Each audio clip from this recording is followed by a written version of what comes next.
Regresamos, mis amigos, regresamos a esto que es el desayuno, señores, el desayuno de TRFM, la 95.5 y a través de todas nuestras redes sociales. Saludar a toda la gente que está ahí conectada con nosotros el día de hoy. Gracias por preferirnos, gracias por colocarnos en el lugar donde estamos, señores. Mucha gente dice que tu programa tomó un nuevo giro después que llegó Pijín. Pijín te subió el programa. No, yo lo subí a él. Yo lo rescaté a él. Fui yo que lo rescaté a él. Vamos a ver lo que me dice Ángela. ¿Qué dice Ángela Cooper? Entonces, señores, pero la verdad es, no, fuera de ya de broma, la verdad es que Pijín y yo hemos hecho una mutual, señores. Señores, hay gente hay gente que nos ve. Pues hay gente que lo ve de todo ángulo. De todo ángulo. Sí. A mucha gente le gusta el comentario serio que yo hago. A mucha gente le encanta la forma en que Pijín comunica. Pero hay muchísima gente, señores, que desde que se levanta hasta que se termine el programa, de hecho no quiere que se terminen porque le encantan las discusiones de Pijín y yo. Le encanta que se viven riendo incluso. Gozan con nuestras discusiones, pero yo hablo en serio, es él que vive relajando, no, que vive defendiendo al gobierno de manera indefendible. Ellos pero llegó un músico, pero todo, ¿qué es lo que usted cree? De los míos personales. Exacto. Entonces, señores, tenemos por aquí a nuestro amigo, amigo mi hermano, amigo tuyo también, Ambiori Fermín, quien es un experto en materia laboral, Juan Fermín, y con él hemos querido pues hablar un poquito de esta intención que tienen los empresarios, que yo no creo que esté mal tomando en cuenta el tiempo que tiene el Código Laboral, pero creo que hay derechos adquiridos que se deben mantener si otros no son garantizados, eso es lo que yo entiendo. Y se ha hablado mucho de reformar el Código Laboral, de hablar de reducir las horas semanales, de darle más tiempo a las embarazadas, lo he escuchado, de reducir el monto de la cesantía. En muchas ocasiones han hablado incluso de quitarla y poner un seguro de desempleo. Muchos temas se han estado hablando, pero nos gustaría que sea el experto, que es Juan Fermín, en esos temas, que vive incluso tratando en los tribunales esos temas, y Juan duró... Pero ya déjalo hablar. Pero déjame hacer. No, es que tú duras demasiado rato haciendo una presentación, se ve el tiempo, tenemos un artista bueno que hay que aprovecharlo ya. Ok, Juan, ¿en qué va el tema? La situación, la discusión para el tema laboral. Saludos, buenos días, Junior, Pijín. Él se pone nervioso cuando usted está aquí. No, él no viene como la fuerza del pueblo. Buenos viene días hoy como abogado independiente. a los amigos radioyentes, televidentes. Este espacio se ve y se escucha y se oye, ¿verdad? También. Buenos días. Bueno, es un tema que desde que ganó el gobierno, cuando lógicamente que se religió el gobierno de Luis Abinader, PRM, hablaron de unas ciertas 7 reformas, creo que 12 reformas, que se van a hacer, grandes reformas. Entre ellas está el Código de Trabajo, está la Ley 87-01 también de Seguridad Social, que yo entiendo que sí, que amerita una reforma, y el Código de Trabajo también amerita reforma profunda, lógicamente.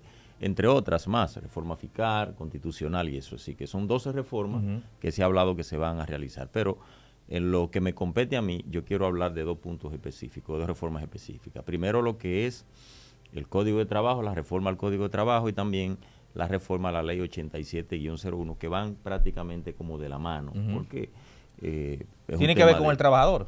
Tiene que ver con el trabajador y el empleador, lógicamente. Entonces van ahí. En el contexto de lo que se está planteando, lógicamente todavía nosotros no conocemos el proyecto de reforma ni del Código de Trabajo ni de la Seguridad Social. No, el gobierno no lo ha presentado, solamente se ha anunciado de que se van a hacer reformas en esos sentidos. Aunque sí hay proyectos ya que lo ha planteado no el gobierno, sino otros sectores, desde muchos años, desde mucho tiempo ya, principalmente el tema de la seguridad social. Y ha habido varios proyectos que están cursando en el Senado, la Cámara de Diputados también hay, pero eso no se ha abordado. Y también con relación al Código de Trabajo. Lo que tengo entendido en cuanto a lo que es el Código de Trabajo, necesariamente hay que hacer serias reformas al Código de Trabajo. Primero porque es un código ya del año 1992, que se modifica también a raíz del Código de Trujillo, que es del 51, que viene, que fue el que existía antes del año 1992. Lógicamente fue un código muy avanzado para esa época, en el 92, y trabajado por personas expertas en esa materia, Milton Rey Guevara, me parece que también Rafael Albuquerque y otros, Lupo Hernández Rueda, que falleció, un gran jurista en materia de trabajo. Entonces, mira, en el tema de lo que tiene que ver, por ejemplo, con lo que es la licencia de paternidad. Aquí hay un tema que yo creo que también hay que trabajar en la modificación. Y es quizá no he escuchado que ese tema se esté planteando, por lo menos los juristas que están hablando de eso, del tema de la licencia de paternidad. Recuérdate que el código actual establece solamente, creo que son 2 días.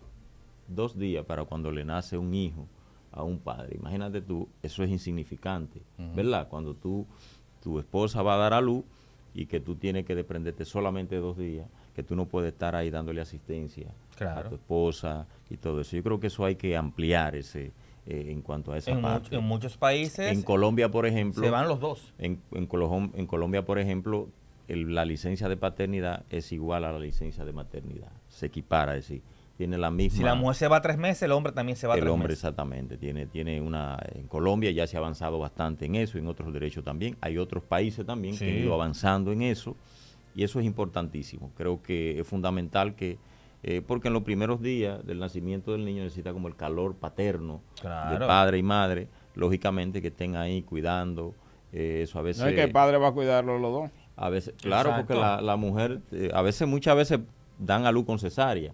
Generalmente no se pueden mover, no pueden hacer ningún tipo de tarea de la casa, del hogar. A veces las familias viven lejos, no pueden estar viniendo a estar dándole la asistencia. Y yo entiendo también que es un derecho como de igualdad, tratar de igualdad, porque el padre, independientemente es un derecho como padre también que debe de tener más tiempo en esa parte. En cuanto a lo que tiene que ver también con el tema de la composición del tema de los tribunales. Yo voy a hablar de eso y después caer al tema de la cesantía. Porque mira, hay una situación, nosotros que ejercemos el derecho laboral, a veces tenemos muchas dificultades con la forma de composición de los tribunales laborales. El Código de Trabajo establece que los tribunales se componen del juez, el secretario del tribunal y los vocales. Los vocales, que son personas que son designadas por la Secretaría de Trabajo, uno por el sector empleador y otro por el sector trabajador. Es decir, que se designa y se colocan como parte de la integración de los tribunales laborales. Lógicamente, eso, la única función que dice la ley, que ellos van con el objetivo de conciliar. Es decir, conciliar, que se va a un tribunal a conciliar. Yo entiendo que eso está de más, porque esa conciliación debe devolver al Ministerio de Trabajo como estaba antes del Código del 92. Antes la conciliación se hacía, ¿a dónde? En el Ministerio de Trabajo. Si no había conciliación, se levantaba una acta de no conciliación y tú ibas al tribunal, ya a lo que iba a hacer tu proceso, lógicamente. Ahora tenemos la dificultad de que muchas veces a esos vocales no van porque no le pagan, porque el ministerio porque es el ministerio que paga, no le paga, se desaparecen, no aparecen. Entonces, a veces tú esos mismos vocales no son los que van a donde el empleado. No, son figuras que van solamente a la audiencia. A la audiencia, no hacen más otra. Es decir, ellos, su función ahí es de intentar conciliar, es decir, la parte, miren si hay posibilidad, pero que tampoco dicen nada. Tampoco tienen una gran capacidad del conocimiento de la norma laboral para poder entender los expedientes y las cosas que dicen los abogados, porque no toman ni siquiera contacto con el expediente. Eso es para que el proceso sea más largo. ¿Cuál es exactamente? Y a veces no más largo, sino también para que el proceso también sea incidente, porque cuando un vocal no van los dos, ya se cancelan las audiencias. Si tú vas a veces a Samaná, vas a una audiencia, no hay vocal, se cancela el error de todas las audiencias porque no hay un vocal, faltó. Entonces no hay ninguna función operativa que el vocal haga en un contexto de la composición de un tribunal, porque ya eso está desfasado. Yo creo que eso es una cosa que hay que en la modificación quitar eso de ahí, en la parte jurídica, en la parte de la composición del tribunal. No hace nada, más bien que entorpecer esa parte. Yo creo que eso debe volver, como estaba antes, a que esa conciliación se pueda dar en el Ministerio de Trabajo, que haga una unidad de conciliación allí, y si no hay forma de conciliar, pues entonces ya allí se levantará un acta de no conciliación y se irán a los tribunales, lógicamente, que es lo más correcto. Eso también evitaría el cúmulo de expedientes que llegan a los tribunales, lógicamente, que si se concilia en el Ministerio de Trabajo, pues ya no hay que hacer un gasto, porque muchas veces ustedes saben que los trabajadores, lógicamente, no tienen muchos recursos para contratar un abogado para ir a un proceso. Y por eso es que duran tanto tiempo para que pasen las audiencias y poder conseguir esos chelitos. Muchas veces, exactamente, y no solamente eso, sino que el abogado, el trabajador, tiene que cubrir a veces con gastos. Hay abogados que te cobran un 30%, cubriendo ellos todos sus gastos, naturalmente. Y si no son cuantías de suma jugosa, es decir, que imagínate un trabajador que está reclamando 25, 30 mil pesos, 40 mil pesos, pero es un derecho. Un abogado, lógicamente, no le va a tomar llevar un proceso por eso, de ir a un tribunal, trasladarse en la distancia que estamos aquí, lógicamente no va a ver como atractivo eso. Muchas veces el trabajador ni consigue eso, deja abandonado su derecho, lógicamente. Entonces yo creo que eso hay que buscar una forma de que se pueda resolver. El Ministerio de Trabajo no actúa como defensor. El Ministerio de Trabajo existe lo que se llama una unidad de abogados de asistencia judicial en las representaciones locales, lógicamente en todas debe de haber un abogado de asistencia judicial, que es lo que en materia penal se llama el defensor público. En materia laboral se llama abogado del Ministerio de Trabajo, que tiene que ver con el tema de lo que es representar a los trabajadores, pero también al empleador, con algunas circunstancias el empleador, pero a los trabajadores cuando no tienen la posibilidad de contratar un abogado privado y no tienen los recursos, entonces el abogado le da asistencia a través de el abogado que tiene de asistencia judicial. En ese contexto, de manera gratuita, es una función de manera gratuita que hace su demanda, lo lleva a los tribunales y lógicamente hace el proceso. ¿Se puede hacer eso aquí en Las Terrenas? ¿Se tiene? Tengo entendido de que yo era antes el abogado de asistencia judicial hasta el 2021. Tengo entendido que no existe, que no han nombrado a nadie allí en esa función, y yo creo que es importantísima porque aquí hay muchas empresas, muchos conflictos laborales. El municipio aquí hay muchas violaciones al Código de Trabajo, y a veces los trabajadores se ven en situaciones de que, bueno, a veces no pueden contratar un abogado. No a veces dejan pedidos. Dejan eso, exactamente, bueno, porque tienen que buscar un abogado privado, lo mismo que estamos hablando, un abogado privado que si no ve que es un caso, sea jugoso, que las prestaciones sean relevantes para ellos, para ganarse un porcentaje, porque lógicamente de ahí que van a cobrar. Muchas veces eso se queda perdido. Pero como si hay un abogado de asistencia judicial, tiene que darle asistencia, no importa lo que sea. No importa el monto, tiene que darle asistencia al trabajador. Sí, porque no va a cobrar por eso. Porque no está ahí para ya un tema. Ya le pagan por eso. Sí, el Estado le paga para eso y no está ahí por el tema de que este caso es menos importante, este caso es importante, déjame tomar eso. No hay una discriminación, lógicamente. Lógicamente yo lo que hacía era que iniciaba, como no había una unidad de conciliación en el Ministerio de Trabajo, yo trataba, tomando en cuenta el tiempo que duran los procesos aún laborales en los tribunales, de hacer un acercamiento entre trabajador y empleador, lo llamaba, veían allá, y si había una posibilidad, bien, y si no, entonces vamos a los tribunales, lógicamente para tratar de resolver esos conflictos laborales, que al final el trabajador lo que busque es que le paguen, ¿verdad? Exacto, los recursos, no es más nada. Mientras más rápido le pagan, mejor. Mejor, y muchas veces nosotros, en la mayoría de los casos, se llegaba a una conciliación, de hecho, algún acuerdo. Mira, yo tengo el 50% ahora, el otro te lo doy en 15 días. Se hacía un acuerdo en base a eso y se cumplía. Nunca hubo dificultades con ese tipo de situación. Cuando despiden a una persona, ¿dónde quién tiene que ir directamente? Bueno, cuando despiden a un trabajador, lo más correcto es que vaya al Ministerio de Trabajo a asesorarse. Recuérdate que el derecho, el tiempo que tiene el trabajador para interponer su acción es bastante corto. O sea, vamos hablando de 2 meses. para reclamar en los tribunales sus prestaciones laborales. Lo lógico es que una vez haya un término de la relación laboral, el trabajador se traslade al Ministerio de Trabajo para ser asesorado en cuanto al tiempo, a los plazos, las cosas, y de una u otra manera buscar el cálculo de sus prestaciones para saber qué es lo que le corresponde de acuerdo a la forma de terminación del contrato de trabajo. Recuerden de que el Ministerio de Trabajo no es un tribunal. El Ministerio de Trabajo simplemente brinda las informaciones en base a lo que el trabajador o el empleador le dice. Pasó esto, me despidieron sin ninguna justificación, le hace su cálculo como si fuera un despido injustificado. Entonces lo mismo pasa con el empleador cuando va y dice, yo despedí al tal fulano de tal porque cometió tal y tal falta. En base a eso le hacen su cálculo de prestaciones laborales. No, lo que dice ese cálculo no es palabra de Dios. Eso es una discusión que ya se va a establecer en los tribunales si las partes no están de acuerdo en la forma de terminación del contrato de trabajo, lógicamente, en ese sentido.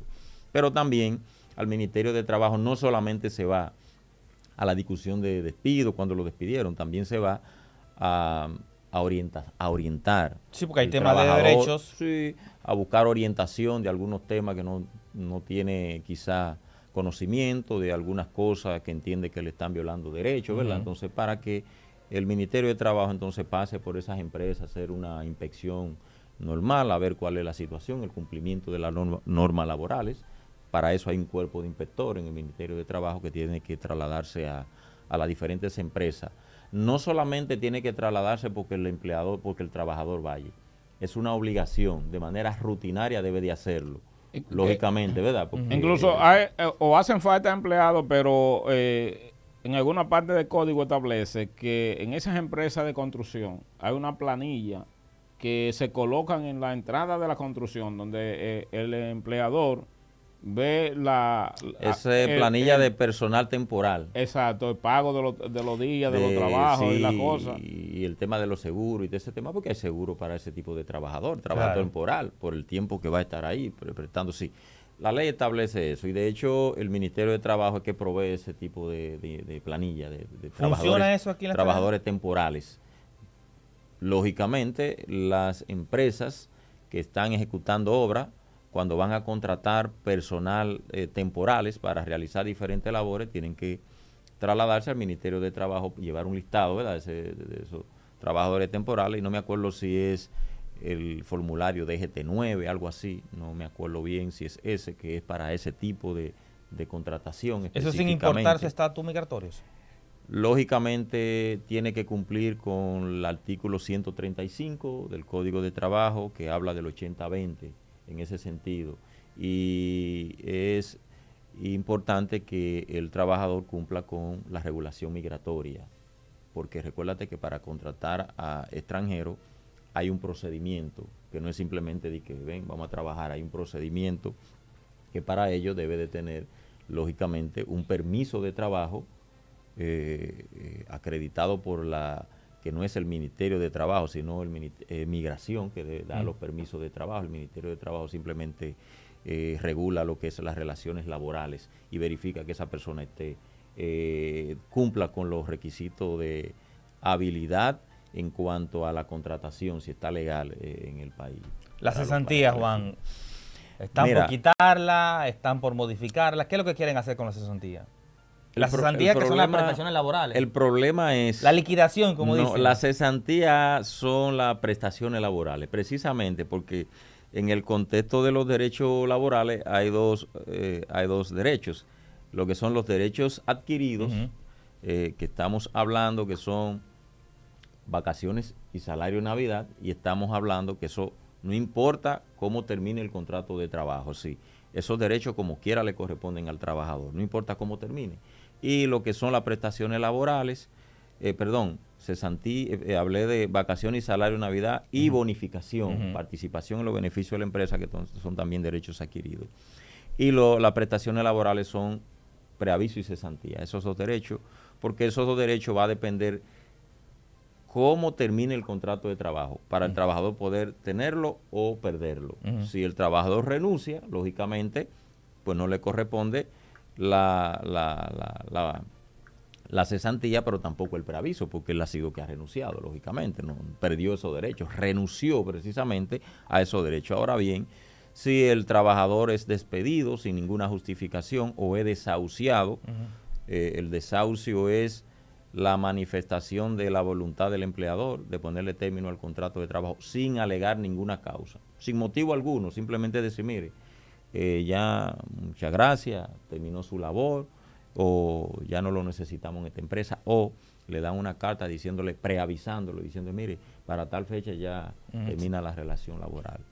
En ese caso eso es lo que se llama el desahucio, que mucha gente cree que es peor, y el desahucio es simplemente un acuerdo laboral. Al contrario, el desahucio es de la figura que más compromete al empleador, porque el empleador tiene un plazo de 10 días para pagar eso. A partir de ahí, si no cumple con eso, entonces viene lo que se llama una indemnización de un día de salario por cada día dejado de pagar, a partir de esos 10 días, sí, que es un tema de sí o sí. Usted me dio una carta diciéndome que ya no me quiere y que en tal fecha usted tiene un plazo de día, lo que establece el artículo 82 del Código de Trabajo. Y en el contexto de lo que es el despido puede ser justificado o injustificado, dependiendo de que el empleador pueda demostrar. Para ser justificado hay que tener prueba. La prueba de los hechos que se alegan por el cual al trabajador se le apartó de su trabajo. Decir, bueno, no faltó 2 días o 3 días, no apareció, no fue. El empleador no solamente tiene que decirlo, tiene que probarlo si hay una discusión respecto a eso. En cuanto a esas dos partes, la cesantía es un derecho como acumulativo por el tiempo. Es como una especie de indemnización que debe pagar el empleador por la ruptura violenta del contrato de trabajo sin alegar ninguna causa. Es decir, bueno, es como un seguro. Lo que en otros países se llaman seguro de desempleo, aquí le llamamos cesantía. Lógicamente no es un seguro de desempleo la cesantía, porque la cesantía hay que pagarla y ya. Cuando tú te despiden sin ninguna causa o te desahucian sin ninguna causa, hay que pagar lo que es la cesantía. Pero esa cesantía hay que pagarla toda junta. Es decir, que es un derecho progresivo. Eso se adquirió a partir de la reforma del Código de Trabajo en el año 51, después en el 52, que se ampliaron los días y todo ese tipo de cosas. Una conquista que se obtuvo en virtud de lucha no solamente aquí en el país, sino también de luchas sociales internacionales, que fue lógicamente después refrendado por la OIT, Organización Nacional de Trabajo. Y entonces, la discusión que existe hoy en día es, algunos propugnan, el sector empleador lógicamente propugna por la eliminación de la cesantía y buscan otras fórmulas. Otra fórmula que no es, que es como a través de la seguridad social, que están buscando como que ese derecho que se le dé al empleador, que se le quite al trabajador por el tema de la cesantía en la modificación, se le dé a través de la seguridad social como una especie de seguro, algo por el estilo. Y otros buscan limitar esos derechos, es decir, bueno, que sea limitado en el tiempo, porque como cada año son 21 días, cuando tiene más de 5 años son 23 días, entonces que eso solamente pueda como acumularse por un periodo de tiempo, por ejemplo, de 10 años. De ahí para allá, que no importa que el trabajador tenga 20 años, que ya solamente sea esa acumulación de esos derechos hasta ahí. Si hay muchísimas fórmulas que se está buscando para quitarle esa conquista que obtuvieron los trabajadores y limitarle esos derechos. Yo creo que no hay forma de volver atrás. El derecho no puede ser regresivo, al contrario, esos derechos que ya se conquistaron. Hay que mejorarlo. Es mejor mejorarlo, buscar alguna fórmula lógicamente que no afecte a las empresas. Exacto. Pero que tampoco le quite los derechos al trabajador. Yo creo que eso no habría ni siquiera que tocarlo, el tema de la cesantía, a menos de que no se busque la fórmula como existen en algunos otros países, pero estamos hablando de países de Europa. Aquí quizás no tenemos las condiciones económicas para el tema, y Estados Unidos, el seguro de desempleo. Es que, por ejemplo, allá te dan creo que son 6 o 7 meses para tú, el Estado te paga hasta que tú encuentres un trabajo, lógicamente, pero aquí no estamos en esas condiciones, las empresas no tienen esas condiciones y el Estado tampoco tiene esas condiciones para hacerlo, porque en Europa es el Estado que lo busca, a través de la seguridad social. Bueno, si quitamos la botella sobrarían. A través de la seguridad social. Pero esos recursos no pueden venir del Estado, esos recursos tienen que venir a través de una fórmula, porque el Estado no es el empleador de esas personas que se van cesantes. Lo que pasa es que donde existe el seguro de desempleo, de pedir un trabajador no es tan fácil. Porque entonces ahí hay un tema de verdad, de responsabilidad. Decía, bueno, si fuera tan fácil ahora yo te despido, como es tan fácil que no tengo que decir nada y que el Estado, vete ahí 6 meses, ¿verdad? No, ahí se cumple. Allá no es despedir un trabajador, es un procedimiento riguroso porque se entiende de que el costo de ese trabajador cesante que va a estar ahí lo va a asumir el Estado a través de la seguridad social, como se hace en países europeos y en algunos países americanos, lógicamente, del continente americano. Así que, pero vamos a esperar. Que se dé la discusión. Vamos a esperar el proyecto, a ver cuáles son la dinámica de eso. Y bueno, faltan más temas, que es el tema de la seguridad social. No vamos a poder abordar eso hoy porque tenemos es un tema amplio, exactamente. Tienen un cantante. Yo tengo audiencia también por ahí. Pero lo bonito que tú hablas cuando no viene a hablar de... ¿De qué? Pero eso es lo que somos la gente, gente preparada. Entonces, de esa parte queda pendiente para cuando ustedes nos inviten. La próxima semana. Muchísimas gracias, señores. Enciendo que tú no vengas a hablar de la fuerza del pueblo. Tú tienes un día aquí fijo toda la semana para temas que le interesan a la gente. Muchísimas gracias, licenciado Juan Fermín, por habernos hablado de estos temas, señores, técnicos, que son temas legales que mucha gente desconoce. Y vamos a esperar que las condiciones en las que labora el Ministerio de Trabajo aquí, como que eso se mejore. No hay representación de ese ministerio. Sí, el lunes vamos a tratar ese tema. Vamos a hacer una pausa y regresamos con el cantante. Chapín tiene los arromochos.